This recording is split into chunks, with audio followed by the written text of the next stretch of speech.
طائف وغیرہ کا سفر۔ مکہ والوں کی اونات دشمنی اور سرکشی کو دیکھتے ہوئے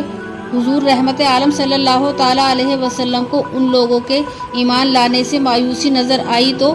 آپ نے تبلیغ اسلام کے لیے مکہ کے قرب و نواح کی بستیوں کا رخ کیا۔ چنانچہ اس سلسلے میں آپ نے طائف کا سفر بھی فرمایا، اور اس سفر میں حضور رحمت عالم صلی اللہ تعالیٰ علیہ وسلم کے غلام حضرت زید بن حارثہ رضی اللہ تعالیٰ عنہ بھی آپ کے ہمراہ تھے۔ طائف سے بڑے بڑے عمرہ اور مالدار رہتے تھے۔ ان رئیسوں میں عمیر کا خاندان تمام قبائل کا سردار شمار کیا جاتا تھا۔ یہ لوگ 3 بھائی تھے، عبد یلیل، مسعود، حبیب۔ حضور رحمت عالم صلی اللہ تعالیٰ علیہ وسلم ان تینوں کے پاس تشریف لے گئے اور اسلام کی دعوت دی۔ ان تینوں نے اسلام قبول نہیں کیا بلکہ انتہائی بیہودہ اور گستاخانہ جواب دیا، اور ان بد نصیبوں نے اسی پر بس نہیں کیا بلکہ طائف کے گنڈوں کو ابھار دیا۔ حضور رحمت عالم صلی اللہ تعالیٰ علیہ وسلم کے ساتھ برا سلوک کر کے چنانچہ دفنگوں کا یہ شریر گروہ ہر طرف سے آپ پر ٹوٹ پڑا، اور یہ شرارتوں کے مجسمے آپ پر پتھر برسانے لگے، یہاں تک کہ آپ کے مقدس پاؤں زخموں سے لہو لہان ہو گئے اور آپ کے موزے اور نالے مبارک خون سے بھر گئے۔ جب آپ زخموں سے بےتاب ہو کر بیٹھ جاتے تو یہ ظالم انتہائی بے دردی کے ساتھ آپ کا بازو پکڑ کر اٹھاتے، اور جب آپ چلنے لگتے تو پھر آپ پر پتھروں کی بارش کرتے اور ہاتھ تانا زانی کرتے، گالیاں دیتے، تالیاں بجاتے، ہنسی اڑاتے۔ حضرت زید بن حارثہ رضی اللہ تعالیٰ عنہ دوڑ دوڑ کر حضور اکرم صلی اللہ تعالیٰ علیہ وسلم پر آنے والے پتھروں کو اپنے بدن پر لیتے اور حضور اکرم صلی اللہ تعالیٰ علیہ وسلم کو بچاتے، یہاں تک کہ وہ بھی خون سے نہا گئے اور زخموں سے نڈھال ہو کر بے قابو ہو گئے، یہاں تک کہ آخر آپ نے انگوروں کے ایک باغ میں پناہ لی۔ یہ باغ مکے کے ایک مشہور کافر عتبہ بن ربیعہ کا تھا۔ حضور رحمت عالم صلی اللہ تعالیٰ علیہ وسلم کا یہ حال دیکھ کر عتبہ بن ربیعہ اور اس کے بھائی شیبہ بن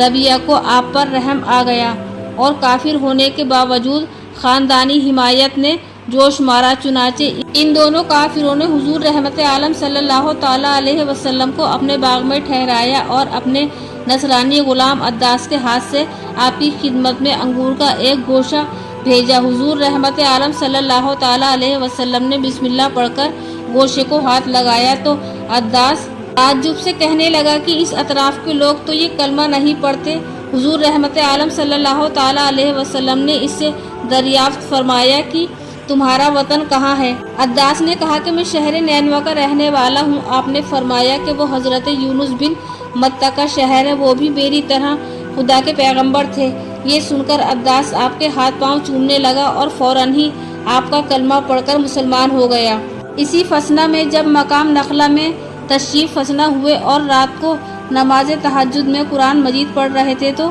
نصیبین کے جنوں کی ایک جماعت آپ کی خدمت میں حاضر ہوئی اور قرآن سن کر یہ سب جن مسلمان ہو گئے۔ پھر ان جنوں نے لوٹ کر اپنی قوم کو بتایا تو مکہ مکرمہ میں جنوں کی تعداد فوج در فوج جا کر اسلام قبول کیا۔ چنانچہ قرآن مجید میں سورہ جن کی انتہائی آیتوں میں خداوند تعالیٰ نے اس واقعے کا ذکر فرمایا ہے۔ مقام نخلہ میں حضور صلی اللہ تعالیٰ علیہ وسلم نے چند دنوں قیام فرمایا، پھر آپ مقام ہرا میں تشریف لائے اور قریش کے ایک ممتاز سردار مطعم بن عدی کے پاس یہ پیغام بھیجا کہ کیا آپ مجھے اپنی پناہ میں لے سکتے ہیں؟ عرب کا یہ دستور تھا کہ جب کوئی شخص اس سے ہدایت اور پناہ طلب کرتا، وہ اگرچہ کتنا ہی بڑا دشمن کیوں نہ ہو، وہ پناہ دینے سے انکار نہیں کرتے تھے۔ چنانچہ مطعم بن عدی نے حضور صلی اللہ تعالیٰ علیہ وسلم کو اپنی پناہ میں لے لیا اور اس نے اپنے بیٹوں کو حکم دیا کہ تم لوگ ہتھیار لگا کر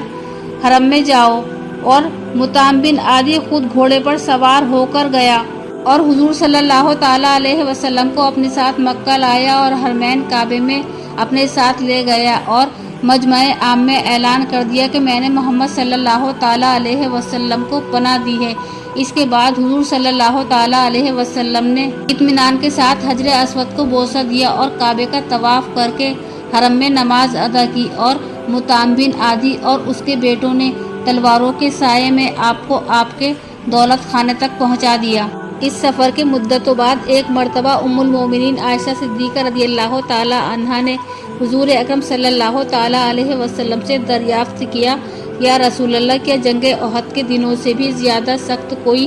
دن آپ پر گزرا ہے؟ تو آپ نے ارشاد فرمایا کہ ہاں اے عائشہ، وہ دن میرے لیے جنگ احد کے دنوں سے بھی زیادہ سخت تھا جب میں نے عائشہ میں وہاں کے ایک سردار عبد یلیل کو اسلام کی دعوت دی۔ اس نے دعوت اسلام کو حقارت کے ساتھ ٹھکرا دیا اور اہل طائف نے مجھ پر پتھراؤ کیا۔ میں اس رنج و غم میں سر جھکائے چلتا رہا یہاں تک کہ مقام کرنو سالب میں پہنچ کر میرے ہوش حواس بجا ہوئے، اور وہاں پہنچ کر جب میں نے سر اٹھایا تو کیا دیکھتا ہوں کہ ایک بادل مجھ پر سایہ کیے ہوئے ہے، اور اس بادلوں میں سے حضرت جبرائیل علیہ السلام نے مجھے آواز دی اور کہا، اللہ نے آپ کی قوم کا قول اور اس کا جواب سن لیا، اور جب آپ کی خدمت میں پہاڑوں کا ایک فرشتہ حاضر ہے تاکہ وہ آپ کے حکم کی تعمیر کرے۔ حضور صلی اللہ تعالی علیہ وسلم کا بیان ہے کہ پہاڑوں کا فرشتہ مجھے سلام کر کے مجھ سے عرض کرنے لگا، اے محمد صلی اللہ تعالی علیہ وسلم نے آپ کی قوم کا قول اور انہوں نے جو آپ کو جواب دیا ہے وہ سب کچھ سن لیا ہے، اور مجھ کو آپ کی خدمت میں بھیجا ہے تاکہ آپ مجھ سے جو چاہیں حکم دیں اور میں آپ کا حکم بجا لاؤں۔ اگر آپ چاہتے ہو تو میں اکشبین، ابو قبیس اور ہو کی آن دونوں پہاڑوں کو ان کفاروں پر الٹ دوں تو میں الٹ دیتا ہوں۔ یہ سن کر حضور رحمت عالم صلی اللہ تعالی علیہ وسلم نے جواب دیا کہ نہیں، بلکہ میں امید کرتا ہوں کہ اللہ تعالیٰ کی ان نسلوں میں سے اپنے ایسے بندوں کو پیدا فرمائے گا جو صرف اللہ تعالیٰ کی ہی عبادت کریں گے اور شرک نہیں کریں گے۔ حضور نبی کریم صلی اللہ تعالی علیہ وسلم کا طریقہ تھا کہ حج کے زمانے میں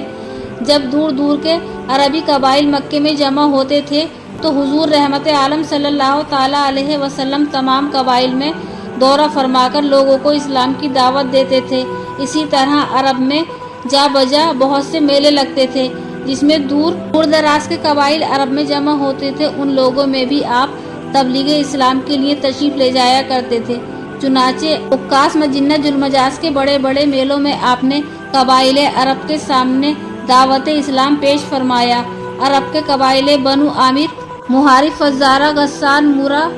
سلیم، ابس، نظرہ، کندہ، کلب، عزرہ، حضرہ وغیرہ ان سب مشہور قبائل کے سامنے آپ نے اسلام پیش فرمایا، اور آپ کا چاچا ابو لہب ہر جگہ آپ کے ساتھ ساتھ جاتا، اور جب آپ کسی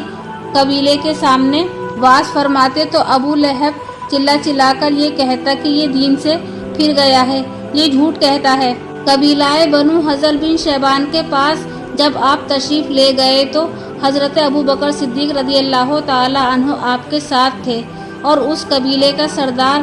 مفروق آپ کی طرف متوجہ ہوا اور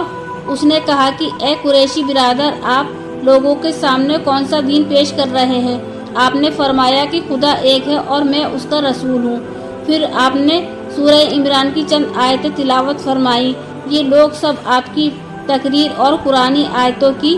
تاثیر سے انتہائی متاثر ہوئے، لیکن یہ کہا کہ ہم اپنے اس خاندانی دین کو بھلا ایک دم کیسے چھوڑ سکتے ہیں جس پر ہم برسوں برس سے کاربند ہیں۔ اس کے علاوہ ہم ملک فارس کے بادشاہ کسریٰ کے زیر اثر اور عائیت ہیں، اور ہم یہ معاہدہ کر چکے ہیں کہ ہم بادشاہ کسریٰ کے سوا کسی اور کے زیر اثر نہیں رہیں گے۔ حضور رحمت عالم صلی اللہ تعالی علیہ وسلم نے ان لوگوں کی صفائی گوئی کی تعریف فرمائی اور ارشاد فرمایا کہ خیر، خدا اپنے دین کا حامی و ناصر اور معین و مددگار ہے۔ بے شک